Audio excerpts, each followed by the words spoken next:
ఓం గురుభ్యో నమ. ఓం మహాగణపతియే నమ. ఓం శ్రీమాత్రే నమ.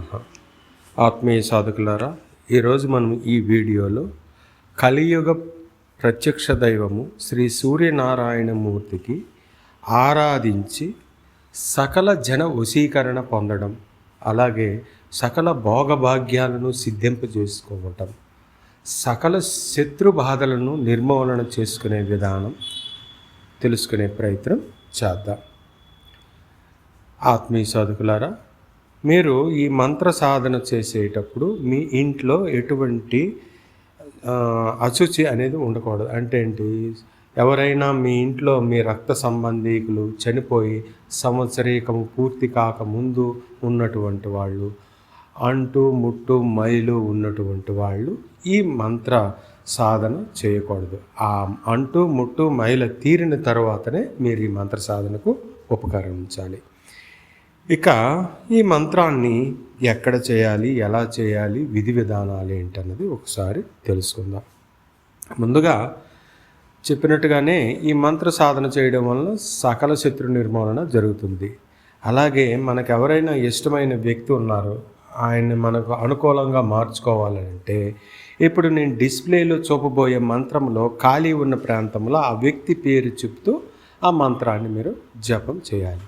అలాగే మీకు శత్రువు ఉన్నాడు అనుకోండి, ఆ శత్రువు పేరు చెప్పి జపం చేయండి. అయితే మంత్ర సాధన చేసే ముందు మీ కులదేవత, మీ గ్రామ దేవత, మీ ఇష్టదేవత ఆరాధన చేసి ఏదైనా ఒక ఆదివారం రోజు నాడు ఈ దీక్షను మీరు ప్రారంభించండి. ఈ దీక్ష ప్రారంభించే ముందు మీరు మీ కులదేవత, ఇష్టదేవత ఆరాధన చేశాక దీక్ష ప్రారంభానికి ముందు కొన్ని పదార్థాలను సిద్ధంగా చేసుకోండి. ఏంటి అంటే ఎర్ర చందనం, ఎర్రటి పువ్వులు, లేదా దొరికితే ఎర్ర తామర పువ్వులు, పొగడ పువ్వులు అని ఉంటాయి. ఇవి మీకు లభిస్తే వీటిని కూడా సిద్ధం చేసుకొని ఆదివారం ఉదయం ప్రాతకాల సమయంలో శుచిగా శుభ్రంగా స్నానం చేసి తెల్లని వస్త్రాలను ధరించి సూర్యునికి ఎదురుగా, అంటే సూర్యుడు మీకు కనబడాలి. అంటే ఈ ఆరాధన ఇంట్లో కాదు, సూర్యుడు కనబడే బహిరంగ ప్రదేశంలో మీ మేడ పైన కానీ, లేదా మీ ఇంటికి వెలుపల సూర్యనారాయణమూర్తి కనబడితే అక్కడ ఆ ప్రాంతంలో కూర్చొని మీరు ఒక దీపాన్ని వెలిగించి సూర్యునికి అభిముఖంగా కూర్చొని మీరు ఇప్పుడు ఈ మంత్ర సాధన ప్రారంభించాలి. మంత్ర సాధన ప్రారంభించే ముందు మీ తల్లిదండ్రుల ఆశీర్వచనం తీసుకొని ఎర్ర చందనమును బొట్టుగా ధరిస్తారు. కుంకుమ కలిపినట్టు, కుంకుమతో తయారు చేయబడినటువంటి ఎర్రటి అక్షతలు కొద్దిగా పక్కన పెట్టుకొని ఒక ఖండ చక్కెర ముక్క నైవేద్యంగా దీపం దగ్గర సమర్పించి దీపానికి పంచపూజలు చేయండి. ఇలా మీరు 40 రోజులు ఈ సాధన చేయాలి. ప్రతిరోజు కూడా 108 సార్లు ఈ మంత్ర జపం చేస్తే చాలు. అంటే ఒక మాల మంత్ర జపం చేస్తే చాలు. ఇలా 40 రోజులు చేయాలి. ఈ దీక్షా కాలంలో మధ్యలో ఎటువంటి ఆటంకాలు రాకుండా చూసుకోండి. ఖచ్చితంగా ఒకే సమయానికి, ప్రాతకాల సమయానికి, సూర్యుడు ఉదయిస్తున్న సమయానికే ఈ ఆరాధన చేయడానికి ప్రయత్నించండి. అంతేగాని తెల్లవారి 10 గంటలకు, మిట్ట మధ్యాహ్నం 12 గంటలకు ఈ ఆరాధన చేయకండి. ప్రాతకాల సమయంలోనే ఈ ఆరాధన చేయాలి.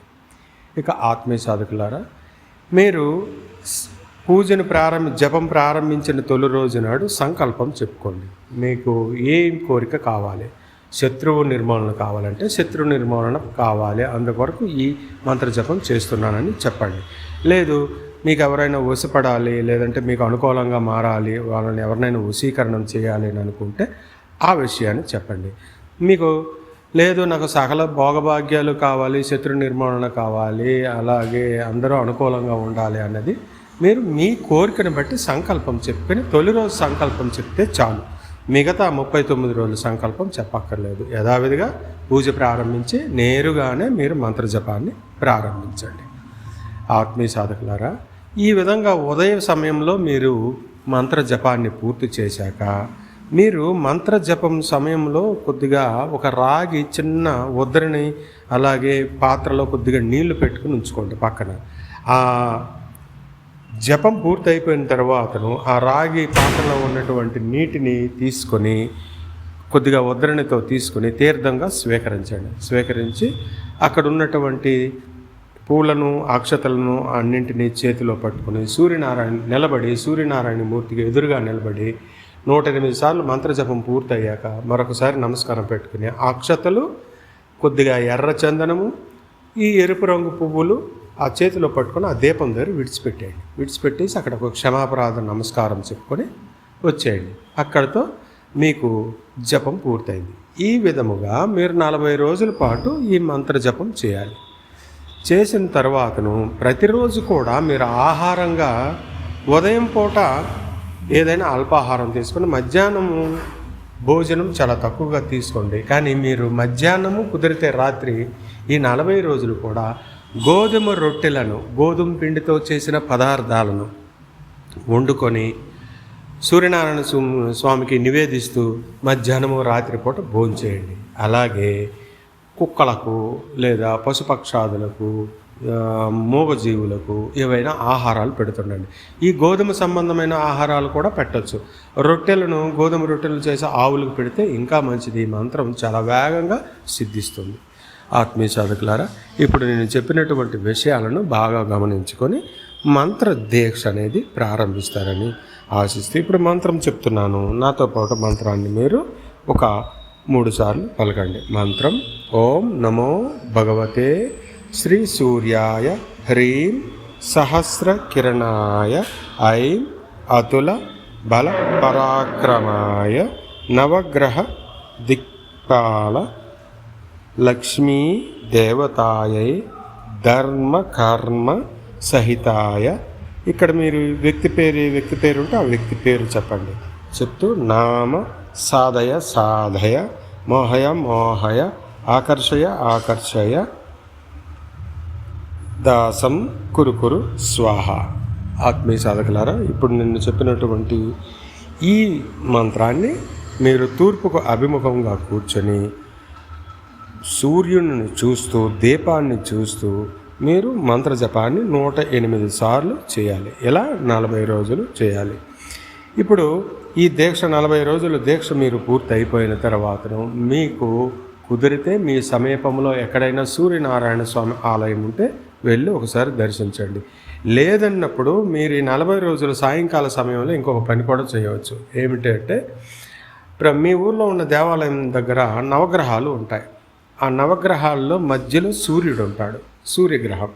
ఆ సూర్యగ్రహం దగ్గర ఒక చిన్న దీపం సాయంత్రకాల సమయాల్లో పెట్టండి, లేదా మధ్యాహ్నం లేదా ఉదయం మీకు ఎప్పుడు వీలు కుదిరితే అప్పుడు. ప్రతిరోజు కానీ అలా సూర్యనారాయణ స్వామికి మీరు దీపం పెట్టి అక్కడ కొద్దిగా గోధుమలను సమర్పించండి. కొద్దిగా పిడికిలతో పట్టుకొని గోధుమలను అక్కడ నైవేద్యంగా స్వామిని సమర్పించండి. ఇలా చేయడం వల్ల ఈ చిన్నటువంటి పరిహారాలు చేస్తున్న వలన మంత్ర జపం చాలా వేగంగాను శీఘ్రంగాను చాలా శక్తివంతంగాను సిద్ధించి మీకు అనుకూలమైన ఫలితాలు త్వరగా అందుతాయి. ఆత్మీయ సాధకులారా, పైన చెప్పినటువంటి విషయాలను జాగ్రత్తగా గమనించుకొని ఈ సాధన చేసి సకల శత్రు నిర్మూలన గావించి సకల భోగభాగ్యాలతో ఐశ్వర్యాలతో కోరుకున్న వ్యక్తులతో సుఖంగా సంతోషంగా ఉంటారని ఆశిస్తూ ఎల్లవేళలా మీ క్షేమము లోకక్షేమము కోరుకుంటూ మీ స్వామి త్రిపురానందనాథ. ఓం శ్రీమాత్రే నమః.